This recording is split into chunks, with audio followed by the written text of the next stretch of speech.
मेरे प्रिय बच्चे, कैसे हो तुम? तुम मुझे ही याद कर रहे हो ना? मुझे पता है तुम निरंतर मेरा ही स्मरण किया करते हो। तुम मुझसे बातें करना चाहते हो, तुम मुझे अपनी बातें बताना चाहते हो, और इसलिए मैं आज तुमसे कुछ कहने आया हूं मेरे प्रिय।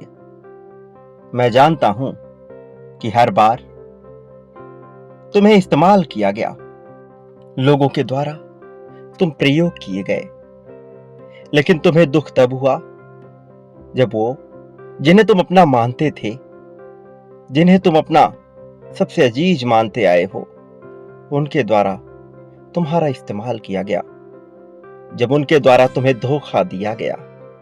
हर किसी ने अपने मतलब के लिए तुम्हारा प्रयोग किया, और मतलब पूरा हो जाने पर तुम्हारा साथ देने के बजाय तुम्हें छोड़ दिया।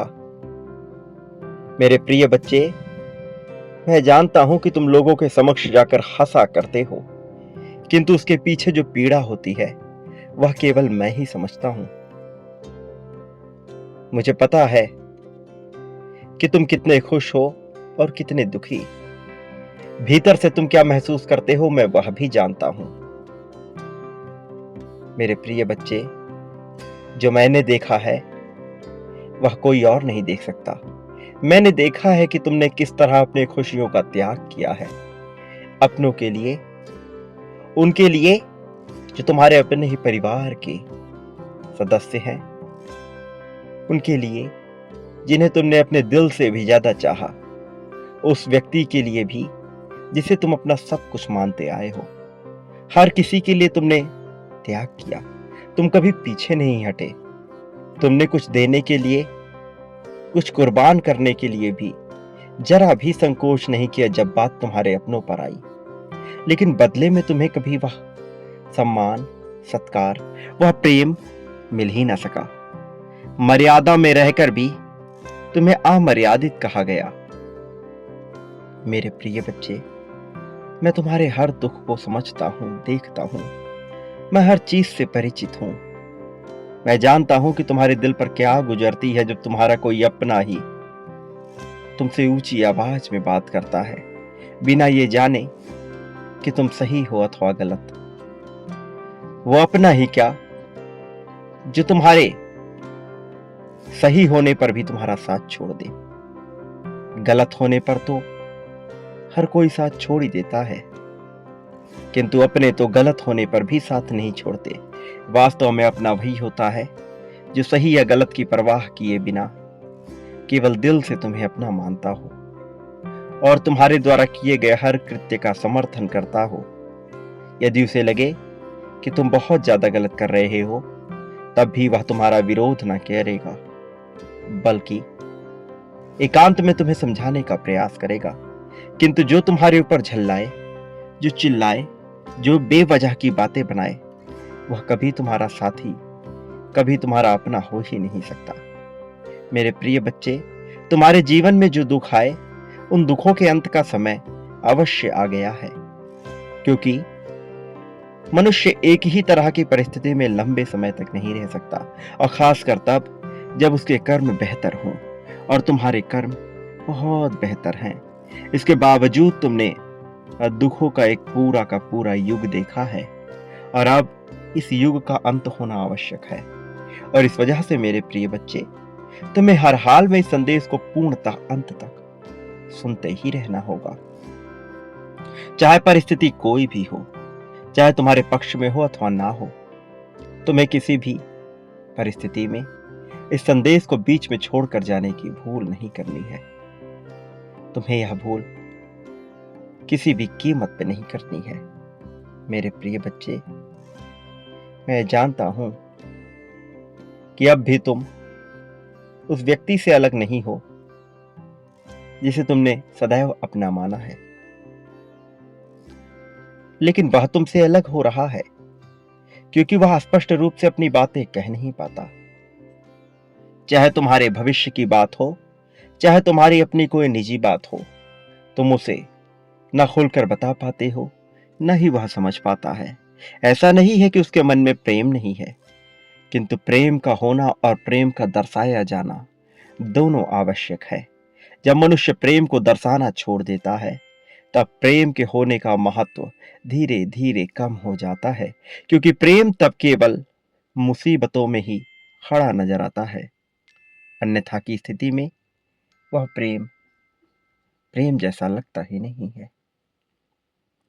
मेरे प्रिय बच्चे, मुझे ज्ञात है कि तुम्हारे जीवन में कौन सा दौर चल रहा है, लेकिन यह दौर प्रत्येक मनुष्य के जीवन में भेजा ही जाता है, यह परखने के लिए कि मनुष्य वास्तव में इस योग्य है अथवा नहीं कि उसे समस्त खुशियां प्रदान की जाए। यह मृत्यु लोक है। यहाँ पर कोई उपभोग करने और सुख भोगने नहीं आया है, अन्यथा इसे मृत्यु लोक क्यों कहा जाता। वास्तव में यह बड़ा क्षणिक सा जीवन है जो तुम्हें बहुत ही बड़ा मालूम पड़ता है, लेकिन जब तुम इस लोक से बाहर निकलकर अपने वास्तविक जगत से अपनी सच्चाई को देखते हो तब तुम्हें मालूम पड़ता है कि यह जीवन कितना मिथ्या से भरा हुआ था। और जबकि तुम्हें यह जीवन मिला है तो इसका सदुपयोग करना बहुत आवश्यक है, क्योंकि यह लोक कर्मों की श्रृंखला को संयोजित करने के लिए मिला हुआ है। यहां तुम्हारे कर्म जितने अच्छे होंगे, अनंत लोक में तुम उतना ही ज्यादा खुशियों को भोगोगे। और खुशियां वह है जो इस मायावी जगत से परे हैं, जिसका अभी तुम्हें आभास नहीं है, लेकिन धीरे धीरे तुम इसे समझ जाओगे। मेरे प्रिय बच्चे, मैं जानता हूं कि कैसे तुम्हारा साथी तुम्हारी बातों को सुनकर भी अनजान बनकर व्यवहार करता है, और कैसे तुम इन सब को अनदेखा करके जीवन में आगे बढ़ रहे हो। तुम प्रश्न करना चाहते हो, तुम शिकायतें करना चाहते हो, लेकिन तुम अपने मन को मनाते हो, क्योंकि तुम्हारी परिस्थितियां तुम्हें रोकती हैं, क्योंकि तुम ऐसा उलझे हुए हो कि तुम्हें कोई भी स्पष्ट मार्ग दिखाई नहीं पड़ रहा है। लेकिन यह दौर लंबे समय तक नहीं चलेगा, इसका अंत तो होना ही है। आज नहीं तो कल यह अंत होना ही था, लेकिन अब वह समय आ चला है जब इस दौर का अंत किया जाए। मैं जानता हूं कि तुम उसकी मंशा नहीं समझ पा रहे। तुम यह नहीं समझ पा रहे हो कि वह कैसा रुख लेने वाला है, कि तुम्हारा जीवन किस मोड़ मुड़ने वाला है। मेरे प्रिय, तुम्हें भय भी लगता है उससे अलग होने का, तुम्हें भय भी लगता है इस जीवन में हार जाने का, तुम्हें भय लगता है कि कहीं तुमसे वह चीजें छूट ना जाए जो अभी तुम्हारे पास है। भले ही तुम अभी इसकी शिकायतें कर लो, लेकिन इसे खोने का भी भय तुम्हें निरंतर बना रहता है। मेरे प्रिय, मैं जानता हूं कि तुम्हारे मन में कितना प्रेम बसा है, अपनों के लिए, अपने साथी के लिए, अपने परिवार के लिए, और कैसे इस प्रेम का दुरुपयोग किया गया। कुछ घटनाएं दिन प्रतिदिन तुम्हारे जीवन में ऐसी घटित हो रही हैं जिससे तुम्हें अपने जीवन पर ही यकीन नहीं रह गया है, जिससे तुम्हारा विश्वास उड़ता चला गया है। लेकिन तुम्हारा विश्वास पूर्णतः उठेगा नहीं, उससे पहले बहुत सी चमत्कारिक घटनाएं भी घटित होंगी। यदि तुम सकारात्मक पहलुओं पर विचार करोगे तो तुम देख पाओगे कि तुम्हारा जीवन कैसे रुख मोड़ रहा है, तुम्हारी सोच से परे कैसे ये दूसरी दिशा में जा रहा है। अभी तुम्हारी सोच वहां तक पहुंच ही नहीं पा रही जहां तुम्हारा यह जीवन तुम्हें ले जाना चाहता है। लेकिन एक बार अपनी आंखें खोलकर विचार करो, एक बार दुनिया के मान्यताओं से ऊपर उठकर विचार करो, एक बार दूसरों का सहारा छोड़कर विचार करो। अभी तुम दूसरों पर आश्रित होकर जीवन जीने की कल्पना कर रहे हो। हर प्रयोग के लिए, हर तरीके के लिए और हर उन्नति के लिए तुम एक व्यक्ति की तलाश करते हो, एक साथी की तलाश करते हो, वास्तव में एक गुरु की तलाश करते हो। किंतु जो दिव्य लोक से आया है उसे गुरु की आवश्यकता नहीं है। वास्तव में गुरु उसे अपने आप ही मिल जाएगा, क्योंकि वह गुरु के अधीन होकर जीवन जी ही नहीं सकता। और मैं बता रहा हूं कि तुम्हारा सफर इस लोक से प्रारंभ हुआ ही नहीं है। तुम वास्तव में उस अनंत लोक से आए हो जहां दिव्यता ही दिव्यता विद्यमान है। और जब मनुष्य ऐसे अनंत लोक से इस भूलोक पर प्रस्थान करता है तो वह एक उद्देश्य को लेकर के जन्म लेता है। वह उद्देश्य तुम्हारे साथ जीवन भर घिरा रहेगा और जीवन भर तुम्हें उसकी तलाश करनी होगी। जब तक कि तुम उसकी तलाश पूर्ण नहीं कर लेते, तुम्हारे मन में छटपटाहट बनी रहेगी। और अब समय हो चला है कि तुम उसकी तलाश को खत्म करो और उस दिशा में अपने कदम बढ़ाओ, ताकि तुम्हारे उद्देश्य की पूर्ति हो सके और तुम्हें सुकून मिल सके। एक ऐसा सुकून जो अब तक इस भूलोक में बहुत ही कम लोग भोग पाए हैं, जिसे प्राप्त करने के बाद मनुष्य को दुख का आभास भी नहीं होता, जिसे प्राप्त करने के बाद उसे चारों ओर प्रेम ही प्रेम नजर आता है। तुम ऐसे ही जीवन को पाने के लिए लालायित हो और तुम ऐसे ही जीवन को पाने के हकदार भी हो, किंतु तुम्हें थोड़े से प्रयत्न करने होंगे। सर्वप्रथम तुम्हें अनिवार्यता को समझना होगा। मैं जानता हूं कि तुम उलझे हुए रहते हो और यह उलझन तुम्हें खाए जा रही है, लेकिन एक बार अपनी उलझन से बाहर निकल कर देखो। एक बार वह देखने का प्रयास करो जो नियति तुम्हें दिखाना चाहती है। एक बार वहां झांकने का प्रयत्न करो जहां से तुम्हारा उदय हुआ है। वास्तव में तुम अपने इतिहास को खंगालने का प्रयास करो। जब एक बार तुम आकलन करना प्रारंभ कर दोगे तो सारी चीजें स्पष्ट रूप से तुम्हारे सामने प्रत्यक्षदर्शी होने लगेंगी और तब तुम्हें एहसास होगा कि तुम्हारा यह जन्म तुम्हें दृष्टा होने के लिए मिला है, लेकिन तुम स्वयं को इस प्रकृति से अलग मानकर, इस जीवन के तत्व से अलग मानकर उस दुखियारे मनुष्य के रूप में देखते हो जिसे सताया गया है। और वास्तव में तुम्हारे सामने जो अवसर है, तुम्हें उसे झांकना होगा। तुम्हें अपने संसाधनों पर गौर करना होगा। अपने अतीत को देखकर, अपने संसाधनों को देखकर तुम्हें एक स्पष्ट अनुमान लगाना होगा कि तुम्हें किस दिशा की ओर बढ़ना है। और यह सब कुछ तुम कर सकते हो और इसके लिए तुम्हारी लेखनी तुम्हारा हथियार साबित होगी। जब तक तुम इसे स्पष्ट रूप से लिखोगे नहीं, तुम यह समझ ही नहीं पाओगे कि मैं क्या कहने का प्रयास कर रहा हूं। तुम अपने अतीत को लिखते जाओ। तुम यह लिखते जाओ कि तुम्हारे पास वास्तव में कौन से कौशल संसाधन मौजूद है और तुम्हारे पास वास्तव में क्या कर सकने की क्षमता है। जब तुम अपनी क्षमता और संसाधन का सदुपयोग करके एक साथ उन्हें मिला लोगे, तब तुम वहां पहुंच जाओगे जहां पहुंचने के लिए तुम्हें बनाया गया है। क्योंकि इस तरह से तुम निर्माण करोगे, सृजन करोगे एक ऐसे हथियार का जो प्रगति के लिए चलाई जाती है, न कि विध्वंस या संहार के लिए। तुम अपने आप को उस ब्रह्मरूप के साथ सम्मिलित होता हुआ पाओगे जो इस संसार की रचना का कारणदायक है। प्रिय बच्चे, मैं जानता हूं कि तुम्हारे मन में कैसी कैसी बेचैनी चलती रहती है, किस तरह से तुम छटपटाते हो और किस तरह से तुम्हें कोई मार्ग नजर नहीं आता। लेकिन तुम अब तक जिस सफर में आगे बढ़कर आए हो, तुम एक बार उसका गौर करो और एक बार उस पर अपना दिमाग लगाओ, तो तुम पाओगे कि अब तक तुमने जो जीवन जिया है, उस जीवन के पीछे बहुत से कारण समाहित थे और यह कारण ही तुम्हारे जीत के कारण बनेंगे, तुम्हारे जीत के उत्तरदायी बनेंगे। लेकिन तुम्हें संसाधनों का सदुपयोग करना सीखना ही होगा। जब तक तुम संसाधनों का सदुपयोग नहीं करोगे, वह उस हथियार के समान हो जाएंगी जो पड़े पड़े जंग लगने से खराब हो जाती है। तुम्हें जो कौशल प्रदान किया गया है वह किसी कारण से प्रदान किया गया है, लेकिन अब तक तुम अपने कौशल का अनुमान ही नहीं लगा पाए हो, जबकि तुम दिन प्रतिदिन उसे अपनी क्रिया में, अपनी योजनाओं में शामिल करते हो। तुम अपने कौशल का प्रयोग दिन प्रतिदिन करते हो, ये जाने बिना कि यह गुण तुम में विद्यमान है, और एक बार तुम उसका सही जगह पर प्रयोग कर दोगे तो तुम उस अनंत ऊंचाई को छुओगे जहां से तुम समस्त भौतिक संसाधनों को प्राप्त कर सकते हो। और अभी तुम इसी के लिए ललायित हो, क्योंकि तुम्हारा बाहरी मन तुम्हें सुकून और शांति की बातें बताता है, किंतु भीतरी स्वभाव से तुम कहीं ना कहीं एक सुविधापूर्ण जीवन की चाह करते हो।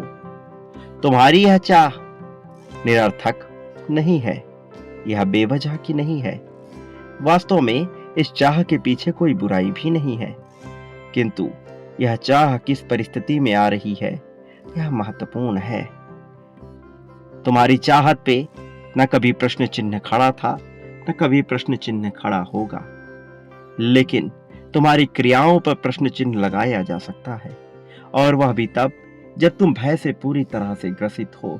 जबकि मैं तुम्हें निरंतर यह बताता रहता हूं कि तुम्हें भयभीत होने की आवश्यकता नहीं, फिर भी तुम भय से धूमिल हो रहे हो, भय की कीचड़ में डूबते जा रहे हो। वास्तव में यह एक दलदल है, एक ऐसा दलदल जो मनुष्य को भीतर ही भीतर धसाता चला जाता है, जो मनुष्य का अंत करके ही दम लेता है।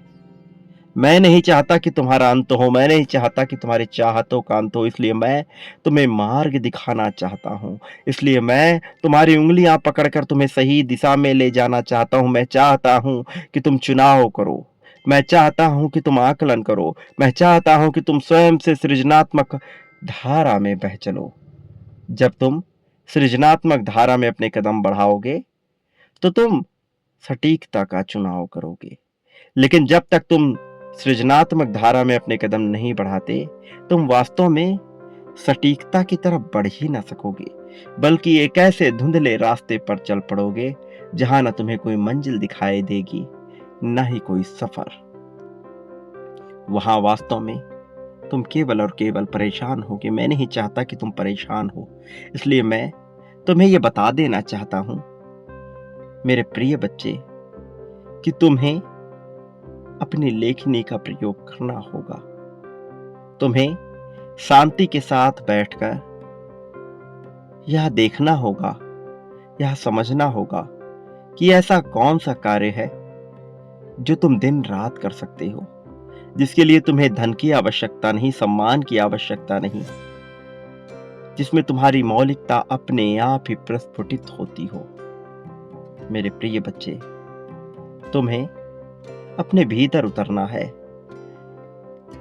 संतोष की सीढ़ी से भी आगे चढ़कर तुम्हें वहां पहुंचना है जहां पहुंचने के बाद तुम्हारा जीवन तुम्हें स्वयं ही धन्य कहने को मजबूर हो जाएगा। प्रिय बच्चे, जरा आकलन करो अपने उन क्रियाओं का जो तुम निरंतर करते हो। आकलन करो अपनी सोच का जो तुम निरंतर सोचते रहते हो।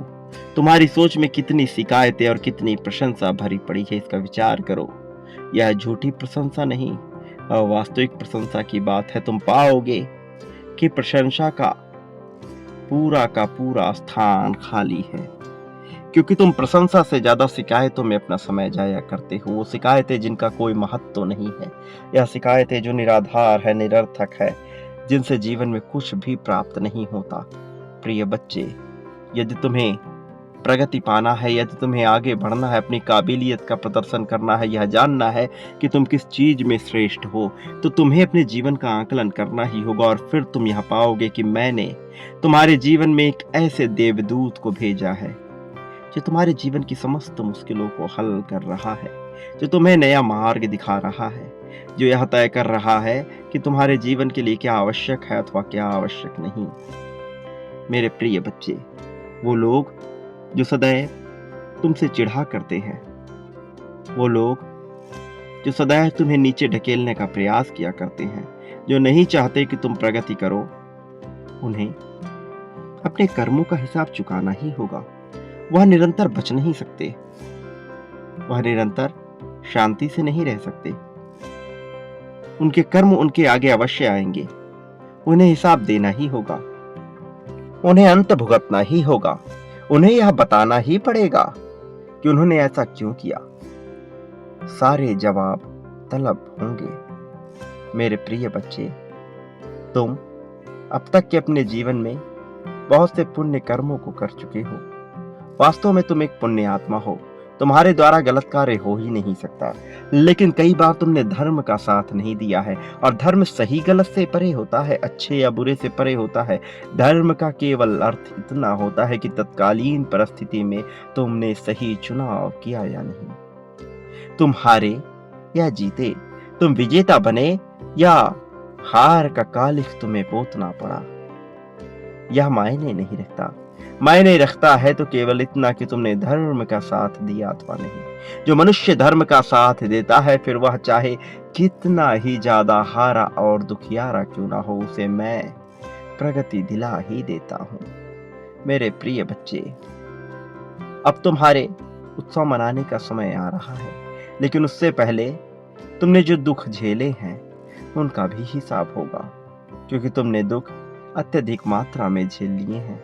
तुम्हारे सामने एक के बाद एक समस्या आती ही गई है। एक समस्या खत्म नहीं होती कि दूसरी प्रारंभ हो जाती और तुम उलझनों में फंसे रह जाते हो। तुम कोई सही चुनाव नहीं कर पाते हो। लेकिन अब तुम्हें अवसर दिया जाएगा सही चुनाव करने का। अब तुम्हें अवसर दिया जाएगा यहाँ जांचने का कि क्या तुम्हारे लिए उपयुक्त है और क्या नहीं। वो लोग जिनसे तुमने अत्यधिक प्रेम किया और जो तुम्हारे प्रेम के महत्व को नहीं समझ पाए, वो भी पछताएंगे। उन्हें भी पछतावे का सामना करना ही पड़ेगा, और मैं नहीं चाहता कि उन्हें पछतावे का सामना करना पड़े, लेकिन उनकी नीयत ही ऐसी है कि उन्हें ऐसा करना ही पड़ेगा। जब उन्होंने अपनी नीयत में खोट दर्शा दिया, जब उन्होंने वास्तविक प्रेम को ना समझकर और उसके बदले में तुम्हारा प्रयोग किया, तो उनके साथ भी ऐसा ही होगा। भले तुम ऐसा नहीं चाहते, लेकिन नियति की तो यही चाल है, और नियति अपने गति के दूसरे मार्ग पर नहीं चलती। मेरे प्रिय बच्चे, तुम जो कि अब तक अपने जीवन में दुखों का ही सामना करते आए हो, जो कि अपने जीवन में लोगों से प्रेम की चाहत ही करते आए हो, तुम्हें यह नसीब नहीं हो रहा था। लेकिन अब समय बदल चुका है। यह माह तुम्हारे लिए बहुत कुछ लेकर आया है। इस माह में वास्तव में तुम्हारे लिए वह सब कुछ है जो तुम चाहते आए हो। बस तुम्हें अपनी आंखें खोलनी है, बस तुम्हें विचार करना है, बस तुम्हें बदलाव की तरफ अपने कदम को बढ़ाना है, क्योंकि निरंतर परिवर्तन हो रहे हैं। और फिर एक ऐसा चमत्कार होगा जिसे तुम सोच भी नहीं सकते। यह चमत्कार प्रकाश से भी ज्यादा प्रकाशमान होगा। वास्तव में यह कुछ ऐसा होगा जो अद्वितीय होगा, जिसे शब्दों में बयां ना किया जा सके। मेरे प्रिय बच्चे, अब अपने अरमानों की डोलियां सजा लो, क्योंकि अब तुम्हारे अरमान सत्यता में परिणित होने वाले हैं। तुम्हारे जीवन में जो भी तकलीफें आई थीं, अब उन तकलीफों का अंत करने का समय आ चला है। और जबकि यह समय आ चला है, तो यह अंत भी निश्चित तौर पर हो जाएगा। अब तुम्हें घबराने की या बेचैन होने की आवश्यकता नहीं है। अब तुम्हें आवश्यकता है तो केवल अपने जीवन को आकलित करने की, अपनी लेखनी का प्रयोग करने की। मेरे प्रिय, तुम्हें इसी क्षण अपने जीत की पुष्टि करनी होगी, और ऐसा करना तुम्हारे लिए आवश्यक है। तुम इससे बच नहीं सकते, क्योंकि यदि तुम इससे बचने का प्रयत्न करोगे तो अपने ही पैर पर कुल्हाड़ी मार लोगे।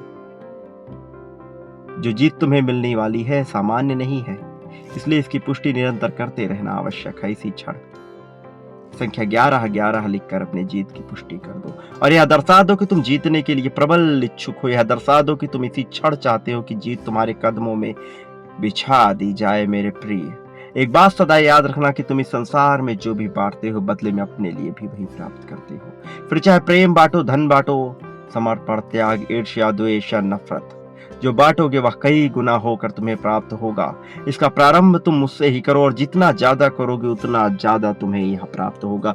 कई गुना ज्यादा मात्रा में प्राप्त होगा। निरंतर करो, बार बार करो, बांटने का प्रयास करो। जितना बांटोगे उतना ज्यादा तुम्हें प्राप्त होगा। ऐसी तुम्हारी नियति मैं लिख दूंगा।